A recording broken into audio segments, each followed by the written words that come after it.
ಶತ್ರು ಸಂಹಾರ ಯಾಗಗಳ ಬಗ್ಗೆ ನಿಮ್ಮ ಅಭಿಪ್ರಾಯ ಸರ್? ಡಿ.ಕೆ. ಶಿವಕುಮಾರ್ ಅವರು ನಾನು ಈ ತರದ ವಾಮಾಚಾರಗಳು ಪೂಜೆ ಪುನಸ್ಕಾರಗಳಲ್ಲಿ ನಾನು ನಂಬಿಕೆ ಇಲ್ಲದೆ ಇರೋರು, ಗೊತ್ತಾಯ್ತಾ. ಈಗ ನನ್ನ ಮೇಲೂ ಕೂಡ ಎಷ್ಟೋ ಸರಿ ವಾಮಾಚಾರದ ಪ್ರಯೋಗಗಳು ನಡೆದಿದ್ದಾವೆ ಅಂತೇಳಿ ನಾನು ಅನುಭವಿಸಿದ್ದೀನಿ. ಅದರಿಂದ ನನ್ಗೆ ಯಾವ್ದ್ರ ಬಗ್ಗೆ ನಂಬಿಕೆ ಇಲ್ಲ. ದೇವ್ರ ಆಶೀರ್ವಾದ ಅಂದ್ರೆ ಯಾರು ಗೊತ್ತೇನ್ರಿ? ನನ್ನ ಪ್ರಕಾರ ನೀವು ಯಾರಿಗಾದ್ರೂ ಒಬ್ಬ ಅಸಹಾಯಕನಿಗೆ ಸಹಾಯ ಮಾಡಿ, ಅವನು ಹೇಳ್ತಾನೆ ಅಯ್ಯೋ ಯಾವನವನ್ ಮಾರಾಯನಪ್ಪ, ನಾನು ಒಳ್ಳೇದ್ ಮಾಡ್ದ, ಅವ್ನು ಒಳ್ಳೇದಾಗ್ಲಿ, ದೇವ್ರು ಒಳ್ಳೇದ್ ಮಾಡ್ಲಿ ಅಂತ ಹೇಳ್ತಾರಲ್ಲ, ಅದೇ ನಿಜವಾದಂತ ದೇವರ ಆಶೀರ್ವಾದ. ನೀವು ಯಾರಿಗಾದ್ರೂ ಅಸಹಾಯಕರಿಗೆ ನೀವು ಹಿಂಸೆ ಮಾಡಿ, ಅವನು ಹೇಳ್ತಾನೆ ಇವನು ಯಾವನ ಮಾರಾಯ, ಅವನ ಮನೆ ಹಾಳಾಗ್ಲಪ್ಪ ಅಂತೇಳಿ ಹೆಣ್ಮಕ್ಳುಗಳು ಊರುಗಳಲ್ಲಿ ಮೆಟ್ಗೆ ಮುರಿತಾರಲ್ಲ, ಹಂಗ್ ಮುರಿದ್ರೆ ಅದೇ ನಿಜವಾದಂತ ಶಾಪ.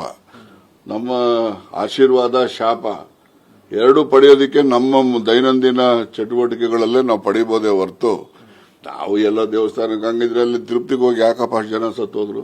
ದೈವ ಭಕ್ತರುಗಳು ಹೋಗಿರ್ಲಿಲ್ವಾ? ಮತ್ತೆ ಯಾಕೆ ಸತ್ತೋದ್ರು? ಈಗ ಮೊನ್ನೆ ಇದು ಮಾಲೆ ಹಾಕೊಂಡು ಇದಕ್ಕೆ ಹೋಗಿದ್ರಲ್ಲ, ಅವರೆಲ್ಲ ಸಿಲಿಂಡರ್ ಬ್ಲಾಸ್ಟ್ ಆಗಿ ದಿವಸ ಎಲ್ಲ ಸತ್ತೇ ಹೋದ್ರಪ್ಪ. ಮತ್ತೆ ಅವೆಲ್ಲ ದೈವ ಭಕ್ತರು, ಅವ್ರಿಗೆ ಯಾಕೆ ಸಾವು ಬಂತು? ಈ ರೀತಿ ಅಸಹಜ ಸಾವೆಲ್ರಿಗೂ ಬರ್ತದೆ, ಆದ್ರೆ ಅಸಹಜ ಸಾವು ಯಾಕೆ ಬರ್ತದೆ ದೈವ ಭಕ್ತರುಗಳಿಗೆ? ಹೌದಲ್ವಾ? ಸೊ ಈ ನೋಡಿ, ಇದ್ರ ಬಗ್ಗೆ ಚರ್ಚೆ, ವಾಮಾಚಾರ, ದೇವರ ಆಶೀರ್ವಾದ, ದೇವ್ರ ಶಾಪ, ಇವುಗಳೆಲ್ಲ ನಾವು ಸೃಷ್ಟಿ ಮಾಡ್ಕೊಂಡಿರೋದಷ್ಟೇ. ನಮ್ಮ ಕೃತಿನಲ್ಲೇ ಆಶೀರ್ವಾದ ಶಾಪ ಎರಡನ್ನೂ ಕೂಡ ಪಡಿತಕ್ಕಂಥದ್ದು ನಮ್ಮ ದೈನಂದಿನ ಕೃತಿನಲ್ಲೇ ನಾವು ಪಡಿತಕ್ಕಂಥದ್ದು ಅವಶ್ಯಕತೆ ಅಲ್ಲ, ಅವಕಾಶಗಳಿದ್ದಾವೆ. ಅದರಿಂದ ನಾನು ಅವೆಲ್ಲ ವಾಮಾಚಾರ, ದೇವರ ಆರಾಧನೆ ಮಾಡೋದು. ನಿಮ್ಮ ಅಧ್ಯಕ್ಷರೇ ಮಾಡಿಸಿದ್ದಾರೆ ಸರ್ ಶತ್ರು ಸಂಹಾರ ಯಾಗ ಅಂತ. ಅರೆ ಅವರು ನಂಬಿಕೆ ಇದೆ, ಮಾಡ್ತಾರಪ್ಪ, ಅದನ್ನ ತಪ್ಪು ನಾವೇ ಕೇಳಕ್ ಹೋಗ್ಲಿ. ಯಾರಿದ್ದಾರೆ ಸರ್ ಶತ್ರು ಅಂತವ್ರು? ಯಾರಿಗೆ? ಅವರಿಗೆ, ಡಿ.ಕೆ. ಶಿವಕುಮಾರ್ ಅವ್ರಿಗೆ. ಯಾಕೆ ಆ ಪೂಜೆ ಯಾಕೆ? ಯಾರಿದ್ದಾರೆ ಶತ್ರು? ನೀವು ನನಗೆ ಕೇಳಿದ್ರೆ ನಾನೇನಪ್ಪ ಉತ್ತರ ಹೇಳಿ? ನಾನು ಹೇಳ್ಬಿಟ್ನಲ್ಲ ವಾಮಾಚಾರದ ಬಗ್ಗೆ, ದೇವ್ರ ಪೂಜೆ ಮಾಡೋದ್ರ ಬಗ್ಗೆ. ಹಂಗಿದ್ರೆ ದೇವ್ರ ಪೂಜೆ ಮಾಡಿ ಎಲ್ಲ ಗಳಿಸಂಗೆ ಇದ್ರೆ ಎಲ್ಲರೂ ಹೋಗಿ ಕಳ್ದುಡ್ನವ್ರೆಲ್ಲ ಹೋಗಿ ಅಲ್ಲೇ ಕೂತ್ಬಿಡೋರು ಪೂಜೆ ಮಾಡ್ಕೊಂಡು. ಯಾರ್ದು? ನಾನು ಯಾರಿಗೂ ಭಯ ಪಡಿಸೋನಲ್ಲ, ನಾನು ಇರೋದನ್ನ ಹೇಳೋನು ಅಷ್ಟೇ. ನಡೀರಿ ಸರ್. ಎಸ್ ಟಿ ಸೋಮಶೇಖರ್ ಏನು ಹೇಳ್ತಾರೆ ಸರ್ ಟಿವಿ ಜೊತೆ ಮಾತನಾಡ್ತಾ, ಡಿ.ಕೆ. ಶಿವಕುಮಾರ್ ಅವರ ಹಣೆ ಬರದಲ್ಲಿ ಬರೆದಿದ್ರೆ ಮುಖ್ಯಮಂತ್ರಿ ಆಗೇ ಆಗ್ತಾರೆ. ದ್ವಾರಕನಾಥ ಸ್ವಾಮೀಜಿಯವರು ಹಿಂದೆ ಹೇಳಿದ್ರು 25 ವರ್ಷದ ಹಿಂದೆ, ಅಂದ್ರೆ ಅವರು ಜೈಲ್ಗೆ ಹೋಗ್ತಾರೆ ಅಂತ ಹೇಳಿದ್ರು, ಅದು ನಿಜ ಆಯ್ತು. ಈಗ ಸಿಎಂ ಆಗ್ತಾರೆ ಅಂತ ಹೇಳಿದ್ರೆ ಅದು ನಿಜ ಆಗುತ್ತೆ ಅನ್ನೋ ದಾಟಿನಲ್ಲಿ ಹೇಳಿದ್ದಾರೆ. ನಾನು ಶಾಸ್ತ್ರ ಹೇಳಕ್ ಹೋಗೋದಿಲ್ಲ.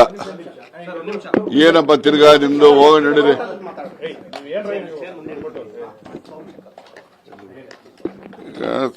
ಎಸ್ ಟಿ ಸೋಮಶೇಖರ್ ಮಾಜಿ ಸಚಿವರು, ಅವರದು ನಾನು ಪತ್ರಿಕೆಯಲ್ಲಿ ಪ್ರಕಟ ಆಗಿರೋದನ್ನ ನೋಡಿದೆ. ಅದರಲ್ಲಿ ಅವರು ಅವ್ರ ಹಣೆಯಲ್ಲಿ ಬರೆದಿದ್ರೆ ಚೀಫ್ ಮಿನಿಸ್ಟರ್ ಆಗ್ತಾರೆ ಅಂತಕ್ಕಂಥದ್ದನ್ನ ಹೇಳಿದ್ದಾರೆ. ಅವ್ರ ಹಣೆಯಲ್ಲಿ ಬರೆದಿದ್ರೆ ಚೀಫ್ ಮಿನಿಸ್ಟರ್ ಆಗ್ತಾರೆ ಅನ್ನೋದ್ರ ಅದರಲ್ಲಿ ಏನು ಅಸತ್ಯ ಇದೆ? ಅವ್ರೇನು ಹಾಗೆ ಆಗ್ತಾರೆ ಅಂತಾನೂ ಹೇಳಿಲ್ಲ, ಆಗೋದೇ ಇಲ್ಲ ಅಂತಾನೂ ಹೇಳಿಲ್ಲ.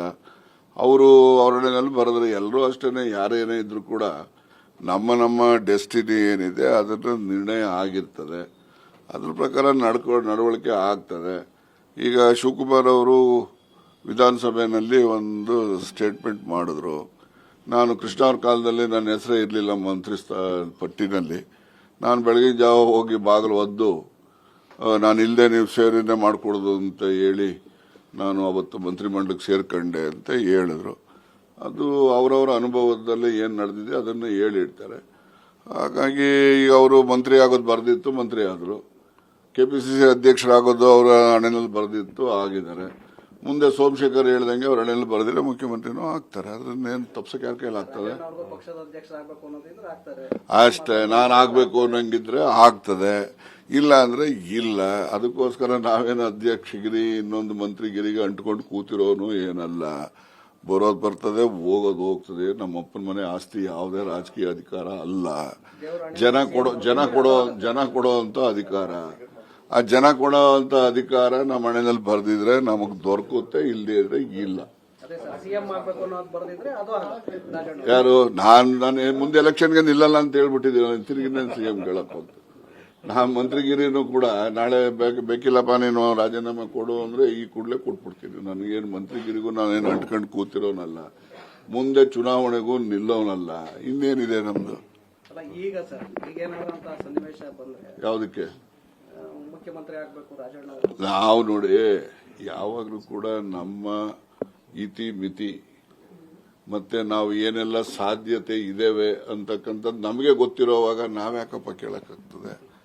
ನಾವೇನು ಕರ್ನಾಟಕದಲ್ಲಿ ದೇವೇಗೌಡರು ಪ್ರಧಾನಮಂತ್ರಿ ಆದಂಗೆ ನಾವು ಮುಖ್ಯಮಂತ್ರಿ ಆಗ್ತೀವಿ ಅಂತ ಹೇಳ್ಕೊಳಕ್ಕಾಗ್ತದೆ? ಅವ್ರಿಗೆ ಅದೃಷ್ಟದಲ್ಲಿ ಇತ್ತು, ಆದ್ರು. ಸರ್ ಈಗ ಸರ್, ಈ ಸತೀಶ್ ಜಾರಕಿಹೊಳಿ ಶತ್ರು ಸಂಹಾರ ಯಾಗಗಳ ಬಗ್ಗೆ ನಿಮ್ಮ ಅಭಿಪ್ರಾಯ ಸರ್? ಡಿ ಕೆ ಶಿವಕುಮಾರ್ ಅವರು ನಾನು ಈ ತರದ್ದು ವಾಮಾಚಾರಗಳು, ಪೂಜೆ ಪುನಸ್ಕಾರಗಳಲ್ಲಿ ನಾನು ನಂಬಿಕೆ ಇಲ್ಲದೇ ಇರೋರು, ಗೊತ್ತಾಯ್ತಾ? ಈಗ ನನ್ನ ಮೇಲೂ ಕೂಡ ಎಷ್ಟೋ ಸರಿ ವಾಮಾಚಾರದ ಪ್ರಯೋಗಗಳು ನಡೆದಿದ್ದಾವೆ ಅಂತೇಳಿ ನಾನು ಅನುಭವಿಸಿದ್ದೀನಿ. ಅದರಿಂದ ನನ್ಗೆ ಯಾವ್ದ್ರ ಬಗ್ಗೆ ನಂಬಿಕೆ ಇಲ್ಲ. ದೇವ್ರ ಆಶೀರ್ವಾದ ಅಂದ್ರೆ ಯಾರು ಗೊತ್ತೇನ್ರಿ? ನನ್ನ ಪ್ರಕಾರ ನೀವು ಯಾರಿಗಾದ್ರೂ ಒಬ್ಬ ಅಸಹಾಯಕನಿಗೆ ಸಹಾಯ ಮಾಡಿ, ಅವನು ಹೇಳ್ತಾನೆ, ಅಯ್ಯೋ ಯಾವನವನ್ ಮಾರಾಯನಪ್ಪ, ನಾನು ಒಳ್ಳೇದ್ ಮಾಡ್ದ, ಅವ್ನು ಒಳ್ಳೇದಾಗ್ಲಿ, ದೇವ್ರು ಒಳ್ಳೇದ್ ಮಾಡ್ಲಿ ಅಂತ ಹೇಳ್ತಾರಲ್ಲ, ಅದೇ ನಿಜವಾದಂತ ದೇವರ ಆಶೀರ್ವಾದ. ನೀವು ಯಾರಿಗಾದ್ರೂ ಅಸಹಾಯಕರಿಗೆ ನೀವು ಹಿಂಸೆ ಮಾಡಿ, ಅವನು ಹೇಳ್ತಾನೆ ಇವನು ಯಾವನೋ ಮಾರಾಯ, ಅವನ ಮನೆ ಹಾಳಾಗ್ಲಪ್ಪ ಅಂತೇಳಿ ಹೆಣ್ಮಕ್ಳುಗಳು ಊರುಗಳಲ್ಲಿ ಮೆಟ್ಕೆ ಮುರಿತಾರಲ್ಲ, ಹಂಗ್ ಮುರಿದ್ರೆ ಅದೇ ನಿಜವಾದಂತ ಶಾಪ.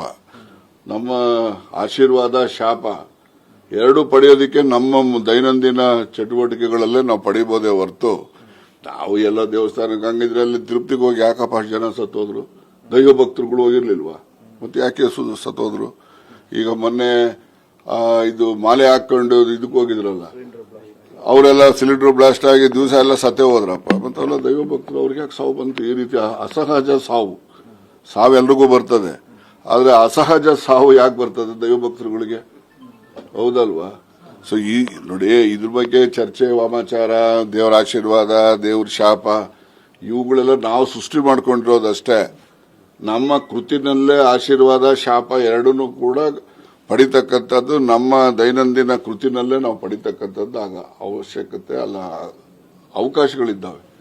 ಅದರಿಂದ ನಾನು ಅವೆಲ್ಲ ವಾಮಾಚಾರ, ದೇವರ ಆರಾಧನೆ ಮಾಡೋದು. ನಿಮ್ಮ ಅಧ್ಯಕ್ಷರೇ ಮಾಡಿಸಿದ್ದಾರೆ ಸರ್ ಶತ್ರು ಸಂಹಾರ ಯಾಗ ಅಂತ.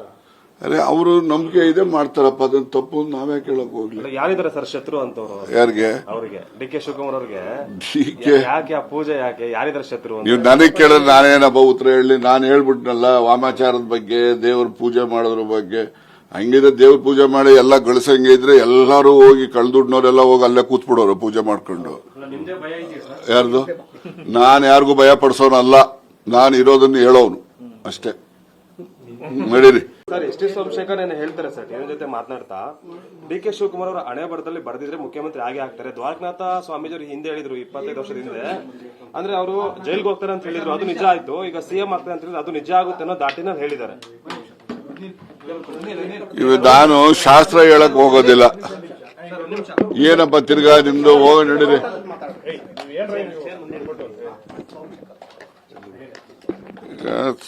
ಎಸ್ ಟಿ ಸೋಮಶೇಖರ್ ಮಾಜಿ ಸಚಿವರು, ಅವರದು ನಾನು ಪತ್ರಿಕೆಯಲ್ಲಿ ಪ್ರಕಟ ಆಗಿರೋದನ್ನ ನೋಡಿದೆ.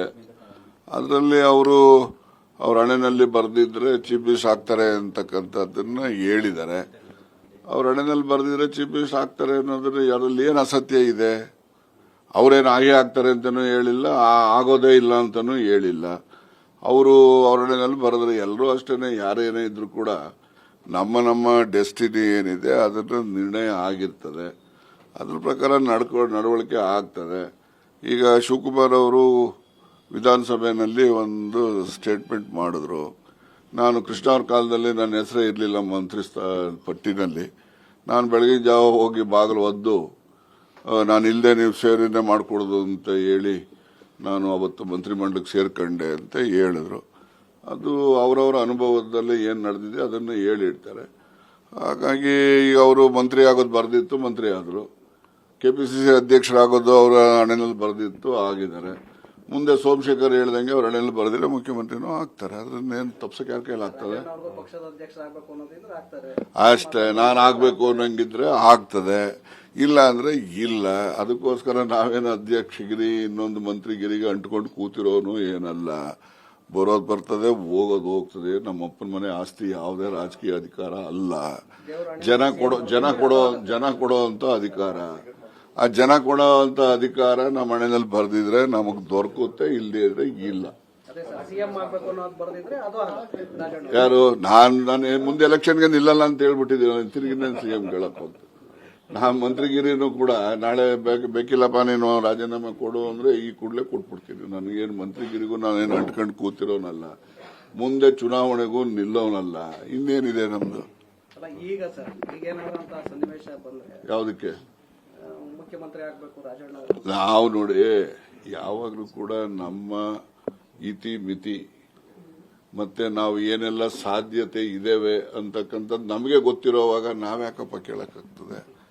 ನಾವೇನೋ ಕರ್ನಾಟಕದಲ್ಲಿ ದೇವೇಗೌಡರು ಪ್ರಧಾನಮಂತ್ರಿ ಆದಂಗೆ ನಾವು ಮುಖ್ಯಮಂತ್ರಿ ಆಗ್ತೀವಿ ಅಂತ ಹೇಳ್ಕೊಳಕ್ಕಾಗ್ತದೆ? ಅವ್ರಿಗೆ ಅದೃಷ್ಟದಲ್ಲಿತ್ತು, ಆದ್ರು. ಹೆಚ್ಚಿನ ವಿಡಿಯೋಗಳಿಗೆ ಪ್ರತಿಧ್ವನಿ ಯೂಟ್ಯೂಬ್ ಚಾನೆಲ್ ಸಬ್ಸ್ಕ್ರೈಬ್ ಮಾಡಿ, ಬೆಲ್ ಐಕಾನ್ ಕ್ಲಿಕ್ ಮಾಡಿ.